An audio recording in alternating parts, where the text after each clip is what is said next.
Därför att det är ett sånt sällsynt vedervärdigt system. Att på grund av människors hudfärg döma dem till en mycket sämre tillvaro. Och det är en skam för världen så länge detta består.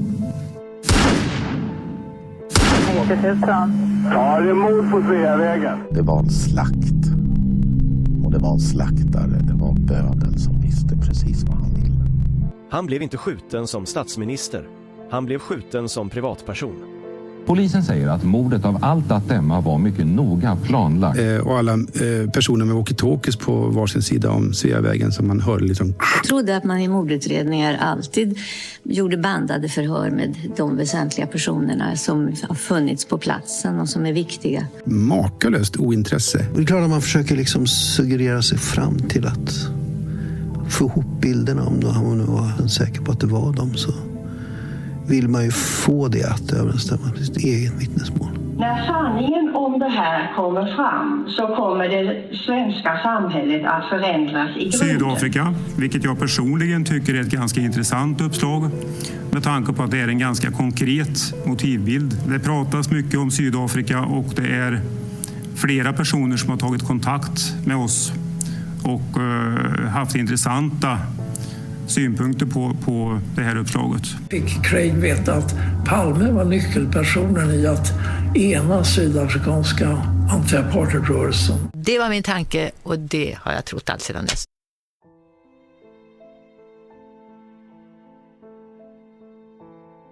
I förra delen kunde vi äntligen försöka sammanföra olika uppgifter från olika källor till en möjlig tänkbar beskrivning av ett händelseförlopp som ledde fram till själva mordet och även gick igenom möjliga förklaringar till de bakomliggande motiven från olika personer och organisationer att agera som de gjort i samband med mordet.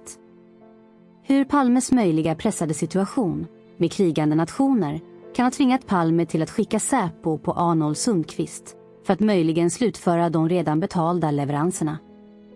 Vi gav också en mycket tydlig och förståelig förklaring till varför det inte fanns något val för Sverige och de svenska företrädarna att göra något annat än att bara gilla läget och göra det bästa av situationen. Allt förklaras kanske bäst i att Holmér verkligen blev körd förbi mordplatsen efter bara 7 minuter, som hans chaufför Dallas Dahlgren har uppgivit, och att han för att kunna kliva in och ta över och städa upp i händelseförloppet var tvungen att efterkonstruera att han inte varit i stan på mordkvällen.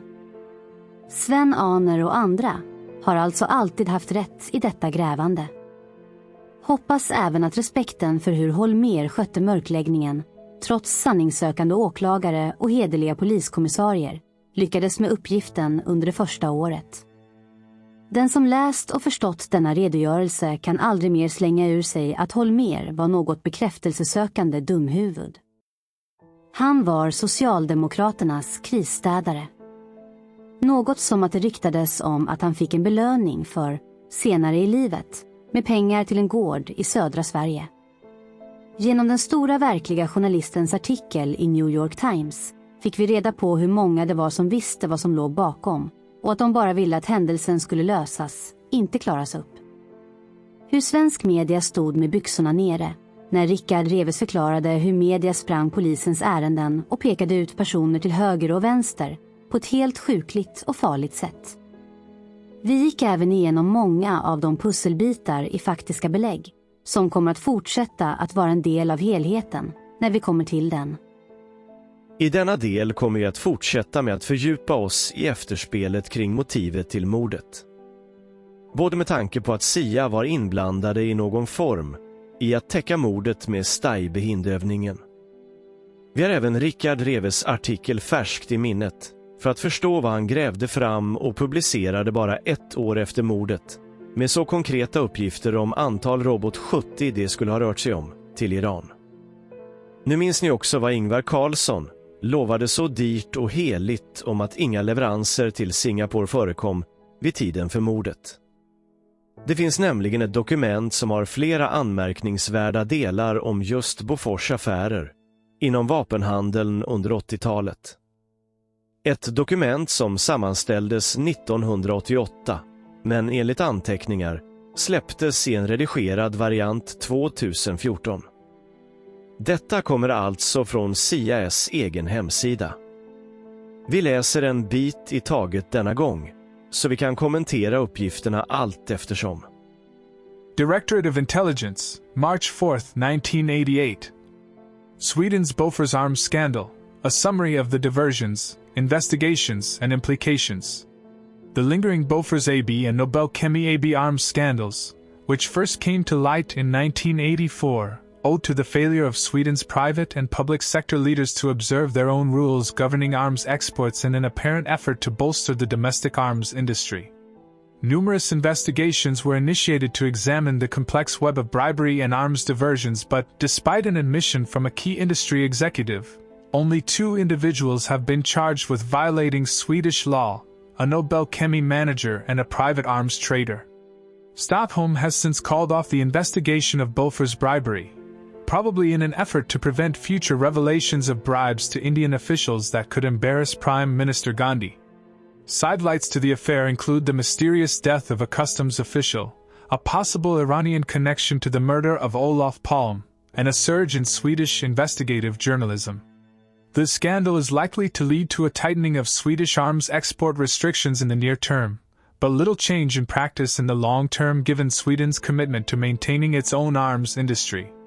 While the affair will almost certainly benefit the Greens in the September 1988 election, neither Prime Minister Ingvar Carlsson nor the mainstream socialist and non-socialist parties are likely to be seriously harmed by the scandal, since all are culpable, and will therefore refrain from making it a partisan political issue. Det som är viktigt i denna del av inledningen är att trots att det varit så många olika skandaler i många år med mutor och hemliga affärer, så tros alltså inte det kunna påverka valet senare i september samma år, 1988. Skälet skall alltså vara att oavsett vilket parti det handlar om, så har alla varit mer eller mindre delaktiga i det. Det finns alltså inget av partierna i 1988 års val som överhuvudtaget vill försöka utmana makten genom att peka på alla de här skandalerna. Här måste man försöka förstå hur svensk politik har fungerat och möjligen fungerar idag. Är det då inte så svårt att förstå hur involverade hela etablissemanget är i att Sverige ska fortsätta vara en krigshetsande vapentillverkande krigsprofitör för att stötta den inhemska tillverkningen? Är det här verkligen något som folket har fått ta ställning till, upplyst och insiktsfullt? Sedan finns det andra formuleringar som väcker intresse.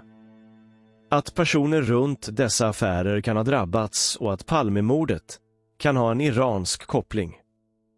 För mig är det här antydningar till sanningen, men att det är en överslätande version om vad som egentligen hände. Det är alltså ännu ett exempel på Sverige eller sossevänliga formuleringar.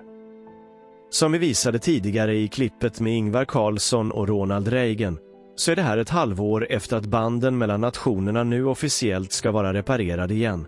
Så dokument som det här kommer förstås inte att avslöja några verkliga detaljer. Vilket jag också menar blir ännu tydligare framöver. Det är nämligen på nästa sida som en lista över alla leveranser som skett som är anmärkningsvärd. Speciellt med tanke på Arnolds och Rickard Reves uppgifter. Det är nämligen väldigt specificerat hur många Robot 70 som andra länder har beställt. Det är till och med så att det väldigt tydligt lyfts fram vilka delar som är amerikanska i Robot 70. Det är alltså ett gyroskop och ett termiskt batteri. Utan att kunna något om vapen låter detta som väldigt vitala delar. Det viktiga är att förstå att det inte finns någon tvekan om att dessa unika delar från USA omfattades av importrestriktionerna. Det som Arnolds uppgift verkligen handlade om. Men det intressanta blir att så fort det handlar om Robot 70 till Iran så blir allting så mycket mer svävande. Då blir formuleringen helt plötsligt misstänkta smugglingar. Det anmärkningsvärda är också att de skulle ha gått via Singapore. Inte via någon polischef i Malaysia. Det enda Singapore som nämns som skulle kunna stämma är de Robot 70 som gått till Bahrain och Dubai 1979. Märkligt också att Ingvar Carlsson lovade dyrt och heligt att inget gått till Singapore efter 1982, när det är dit uppgifterna om Iran misstänkt pekar på 1988. Som ni kommer att få reda på framöver finns även uppgifter på leveranser av 10 stycken till Iran via Singapore 1984. Det är just här som mina gissningar är att Singapore är fokus, som ett villospår med viss försäljning för att täcka upp för Malaysia som ingen ville att det skulle grävas i.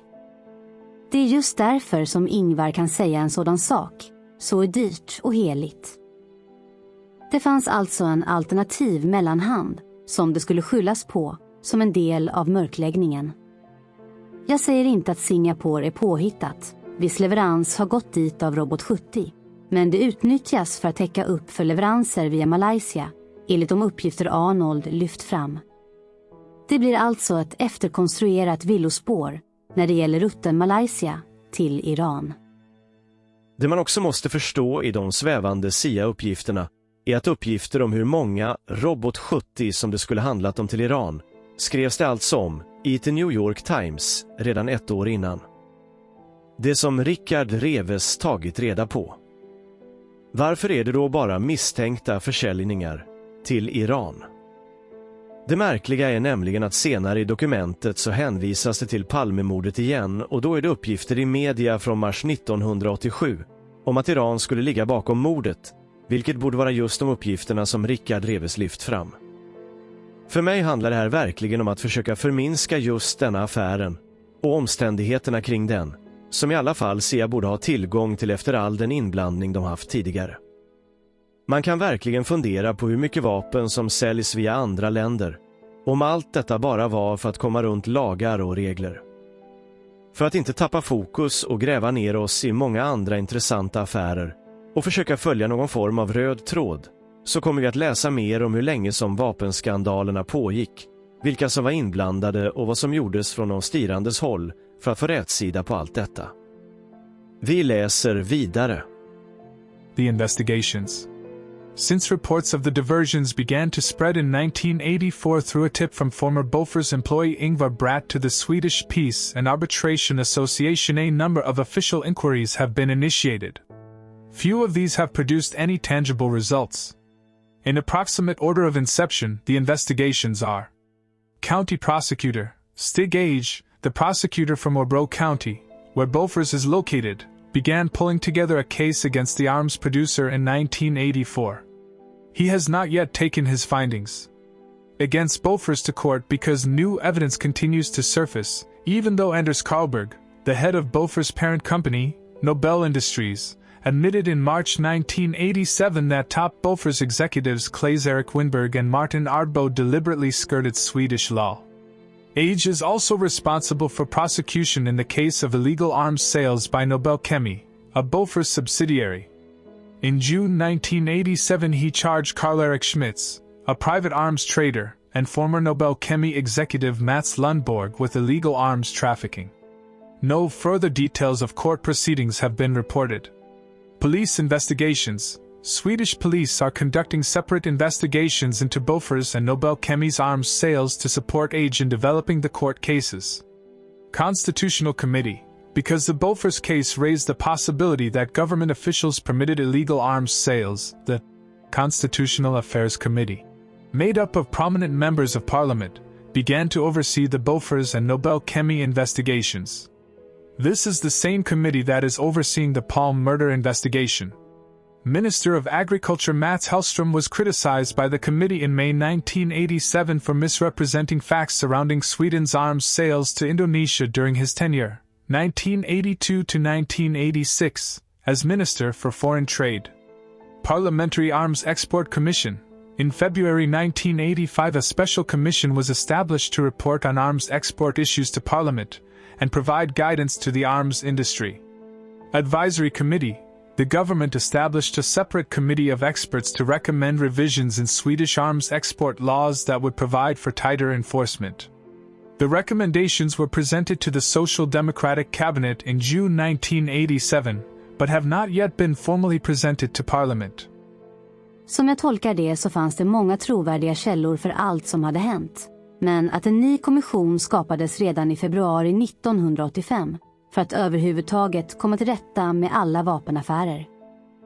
Något presenterades sedan för Socialdemokraterna i juni 1987, men ändå inte presenterats för parlamentet vid tiden för detta dokument, alltså våren 1988. Säger inte detta väldigt mycket om hur smutsig och stöttande som svenska styrande socialdemokrater har sopat alla dessa försäljningar under mattan genom åren? Eller som högt uppsatta socialdemokratiska företrädare sagt, i Sveriges alliansfrihet har varit mycket lönsam. Är det väldigt långsträckt att tro att det har med den svenska låtsasneutrala hållningen i världen att göra som har skapat förutsättningar för det? Alla minns väl hur vi slapp undan under andra världskriget, när vi la oss platt för tyskarna och skeppade mycket material till den tyska vapenindustrin och troligen förlängde kriget i Europa. Lite längre fram i dokumentet kommer vi så tillbaka till en del som handlar om krigsmaterielinspektören Algernon. Vi läser: Notable sidelights. Beyond the diversions and investigations themselves, several other incidents may be related to the Bofors affair. Algernon's death. War Material Inspector Carl Algernon, the customs official responsible for monitoring arms exports, died when he was struck by a subway train in January 1987.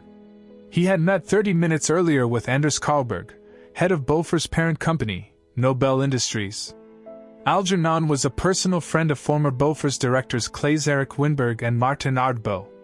Police believe he committed suicide, but accidental death and murder remain possibilities. Did Iranians murder Palm? U.S. media speculated in March 1987 that Olof Palm was murdered by an Iranian hitman in retaliation for Palm's alleged suspension of an arms shipment to Tehran. The media further contended that Algernon was killed because he intended to make public the illicit activities of Swedish arms producers and government officials. Swedish investigators considered this thesis unlikely, and it received little further notice until revived by U.S. journalists in December 1987. Press activism, the U.S. Press Connection, written quickly an article on the Iranian Sweden using local sources, embarrassed the Swedish press, which had failed to turn up the story in a year of investigative reporting following Palm's death. Since this episode, Sweden's media have doggedly reported on every lead and angle in the Bofors case, no matter how insignificant. I denna del blir det alltså intressant att Algernon hamnade framför ett tåg, men att det är osäkert varför.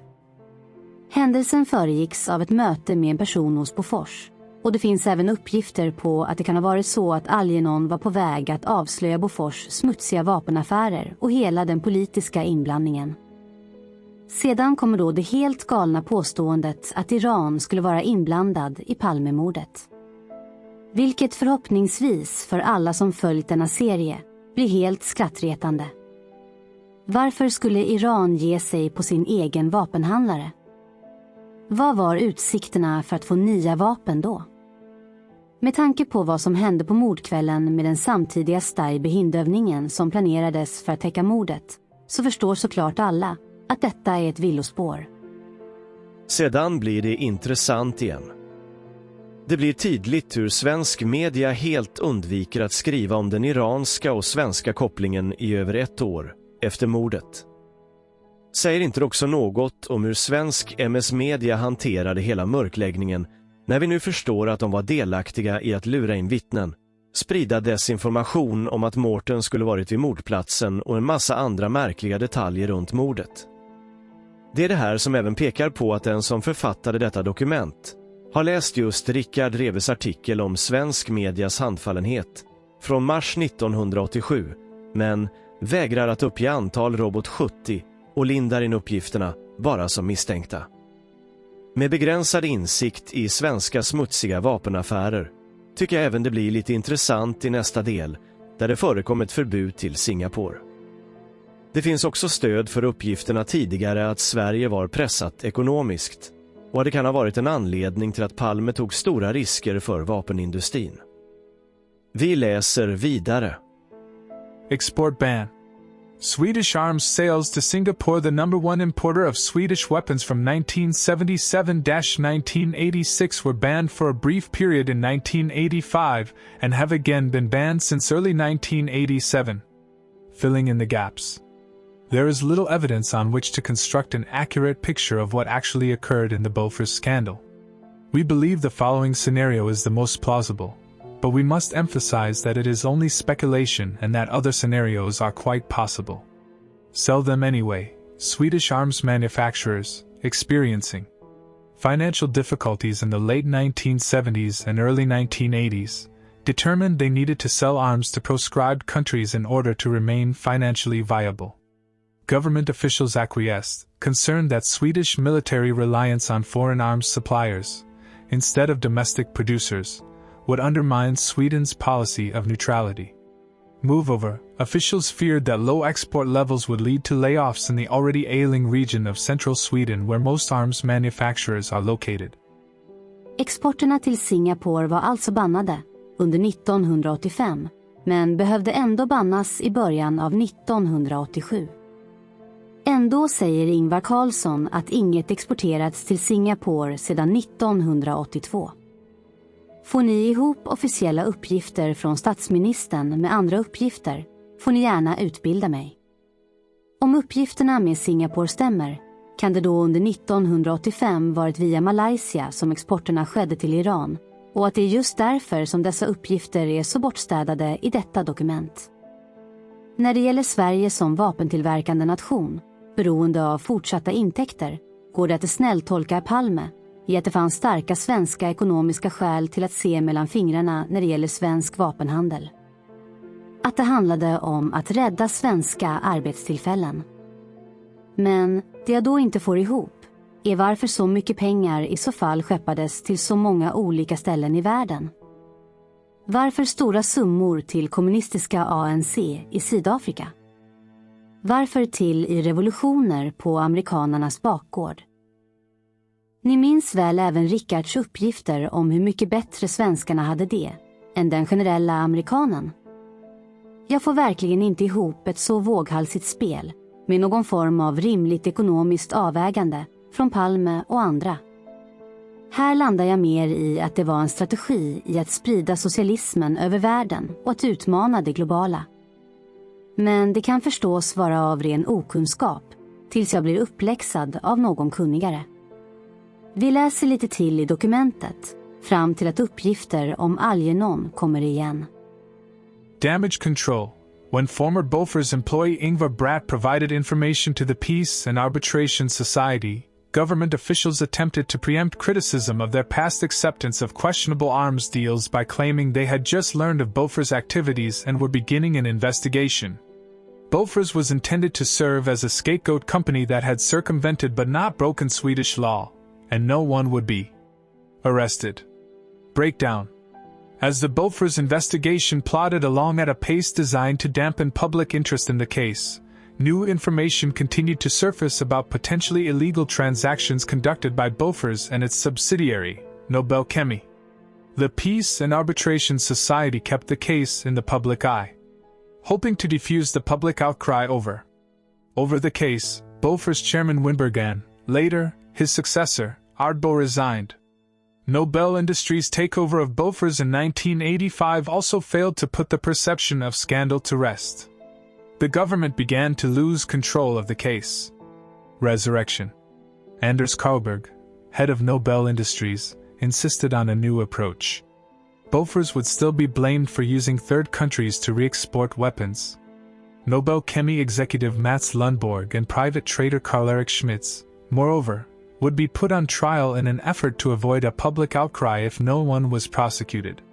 Winberg and Ardbo might also go to trial, but would be acquitted for having stayed within the letter, if not the spirit, of the law. The government would introduce legislation that would give the appearance of tremendous tightening in arms export laws, but would in fact continue to leave much to the discretion of the cabinet.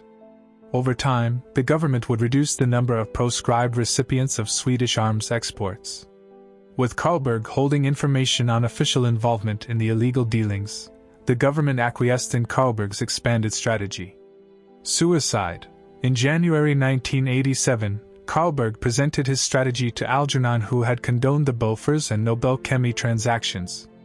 Despite possible promises by Carlberg to protect him, Algernon believed the new strategy would eventually expose his failure to stop the deals arranged by Schmitz and Nobel Chemi. He probably committed suicide. Det skulle alltså ha handlat om ett självmord, med argumentet att det skulle bli känt att han misslyckats med att stoppa viss vapenhandel. Om detta är en rimlig förklaring till att hoppa framför tåg, överlämnar jag till alla att själva värdera och bedöma tills vidare. För mig är uppfattningen tills vidare glasklar. Men vi återkommer mer till det senare. Vi läser klart dokumentet när vi ändå kommit så långt. Bribery.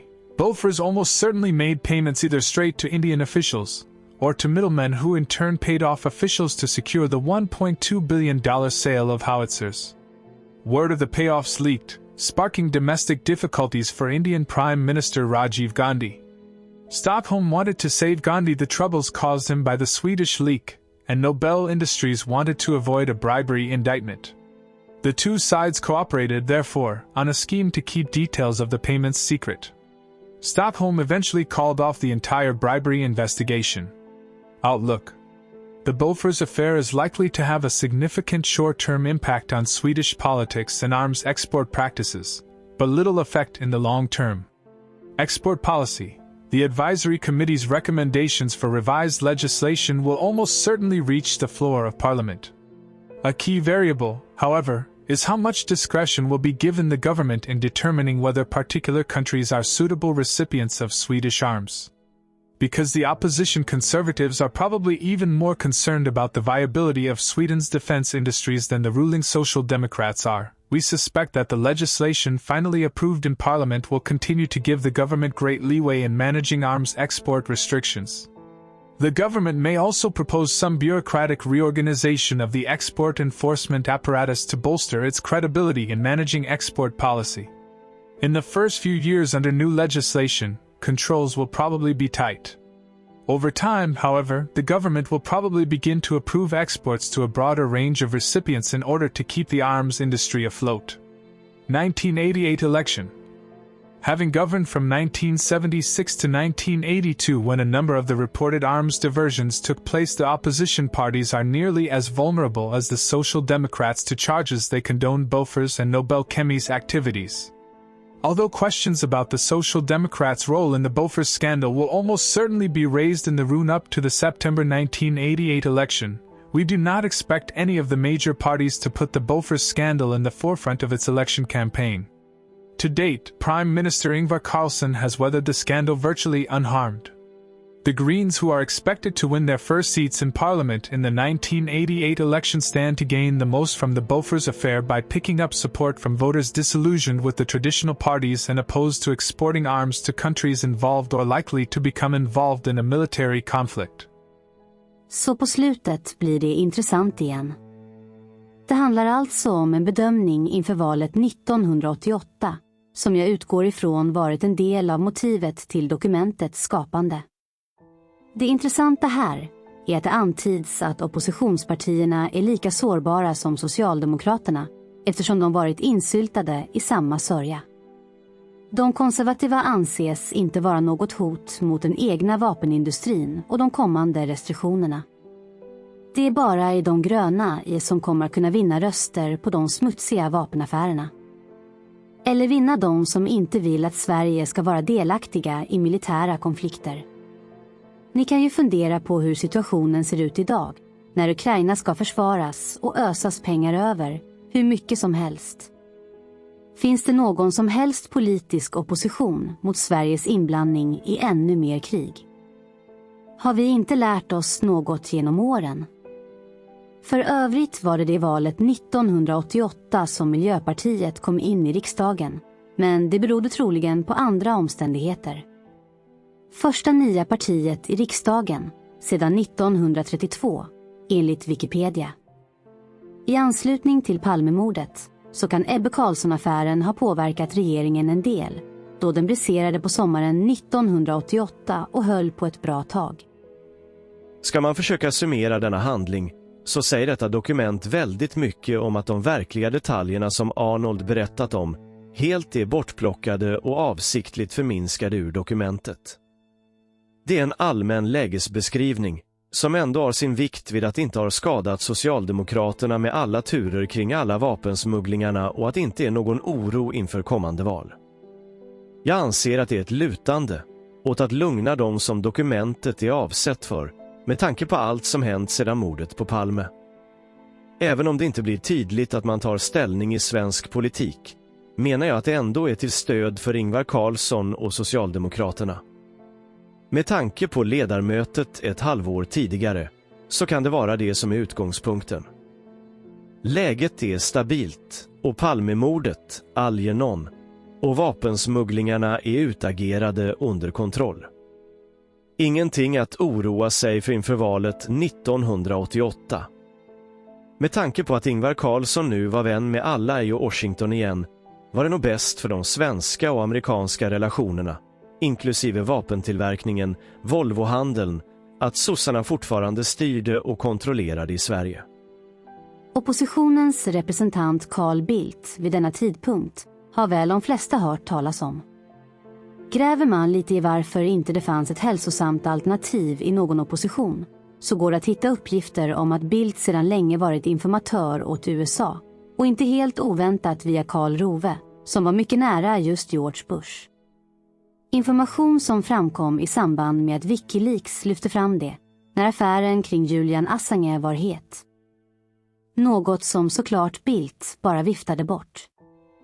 Det finns de som menar att Bildt även arbetat för CIA, men det innebär inte att Bildt var medveten om Palmemordet för det. Bara för att vara tydlig. Det intressant blir dock att förstå CIA-dokumentet och oppositionen när senare dokument publiceras om just svenska exporter till Iran, att Bildt var drivande i att svenska företag skulle få fortsätta att leverera fordon och i annan export till Iran trots sanktionerna som fanns.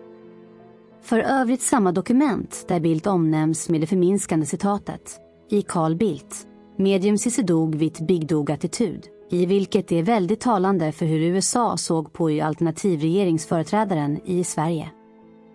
As Sweden continues to lead efforts by a small number of EU members to raise concerns with EU autonomous sanctions on Iran, Ref B.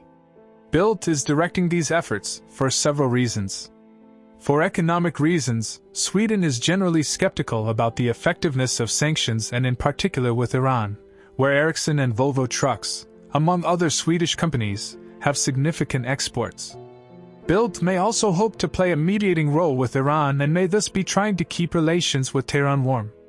MF8 poll director Lerval recently told us he expects more discussion within the EU on why the Americans would be calling for sanctions now, before enough time has been given to the Iranians to respond to recent overtures, Ref A. Märkligt att oavsett vilken regim som styr i länder så lobbar Sverige hårt för att fortsätta exportera varor till Iran. Från båda sidor i svensk politik. Är det svenska företags intressen som står högst på dagordningen? Liknar inte systemet väldigt mycket det amerikanska när det gäller vapenindustrin? Neokons och vårmongering. Det kan även nämnas att det förekommer flera formuleringar om att Bildt och Reinfeldt inte är speciellt samarbetande och att Bildt får sköta utrikespolitiken för sig själv. För mig blir det väldigt tydligt att Reinfeldt inte har ryggraden att ens konfrontera det ohälsosamma samarbetet som Sverige har med den amerikanska djupa staten, vilket är precis det som jag menar fortfarande har format den sjuka politiska elitistiska makteliten i vårt land i decennier.